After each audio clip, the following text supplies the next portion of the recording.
പൂരനഗരിയിൽ കലാമാമാങ്കം പൊടിപിടിക്കുകയാണ്. നിരവധി മത്സരാർത്ഥികളാണ് വിവിധ വേദികളിലായി മാറ്റുരയ്ക്കുന്നത്. അങ്ങനെ ഒരു കൊച്ചുമിടുക്കിയാണ് ഇന്ന് നമുക്കൊപ്പമുള്ളത്. നമുക്ക് ആ കുട്ടിയുടെ വിശേഷങ്ങളിലേക്ക് പോകാം. എന്താണ് പേര്? ഹഫ്ന ഫർഹ. ഇവിടെ ഏത് ഐറ്റത്തിലാണ് മത്സരിച്ചത്? ഞാൻ ലളിതഗാനം ഹയർ സെക്കൻഡറി ഗേൾസ്. എത്ര വർഷമായി ലളിതഗാനത്തിൽ പങ്കെടുക്കുന്നുണ്ട്? ലളിതഗാനം ഫസ്റ്റ് ടൈമാണ്. ഇതിനു മുന്നേ ഞാൻ 4ാമത്തെ തവണയാണ് ഇപ്പോൾ സ്റ്റേറ്റിലേക്ക് വരുന്നത്. ലളിതഗാനം ഫസ്റ്റ് ടൈമാണ് ട്രൈ ചെയ്യണത്. അപ്പോൾ ഫസ്റ്റ് ടൈം തന്നെ എനിക്ക് ലളിതഗാനം സ്റ്റേറ്റിലെത്താൻ പറ്റി. അപ്പോൾ ഫസ്റ്റ് കന്നി അംഗത്തിൽ തന്നെ സ്റ്റേറ്റിലെത്തി. ഇപ്പോൾ +2-നാണ് പഠിക്കുന്നത്. അപ്പോൾ ഒരു അവസാനത്തെ കലോത്സവമാണ്. എന്താണ് ഫീൽ ചെയ്യുന്നത്? എനിക്ക് വളരെ സന്തോഷം തോന്നുന്നുണ്ട്. കാരണം 4ാമത്തെ തവണ തുടർച്ചയായിട്ട് എത്താൻ പറ്റി. 9th-ലും 10th-ലും പിന്നെ +1 +2 ഇപ്പോൾ +2-ൽ എത്താൻ പറ്റി. ഒരുപാട് സന്തോഷമുണ്ട്. കഴിഞ്ഞ വർഷത്തിൽ ഏതൊക്കെ ഐറ്റത്തിലാണ് പങ്കെടുത്തത്? ഞാൻ കഴിഞ്ഞ വർഷം എനിക്ക് മാപ്പിളപ്പാട്ട് ഉണ്ടായിരുന്നു. അതിൻ്റെ പിറ്റത്തെ വർഷം, അതായത് 10th-ൽ പഠിക്കുമ്പോൾ മാപ്പിളപ്പാട്ട് ഒപ്പന ഉണ്ടായിരുന്നു. പിന്നെ അതിൻ്റെ തൊട്ട് പിന്നത്തെ വർഷം മാപ്പിളപ്പാട്ടും അറബി ഗാനം ഉണ്ടായിരുന്നു.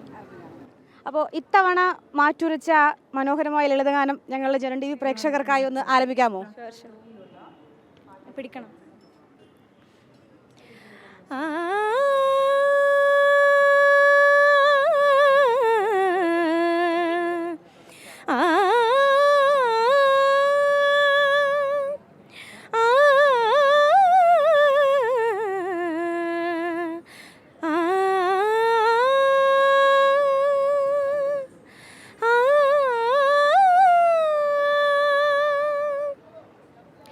ശ്യാമയാം രാവിന്നു തോന്നിയ പ്രണയം ചൂടും നിശാഗന്ധിയോടൊരു ചോദ്യം, കണ്ണടച്ചുറങ്ങുന്ന പകലിൻ സ്വകാര്യമായി നെഞ്ചിലൊളിപ്പിച്ചതാരേ നീ,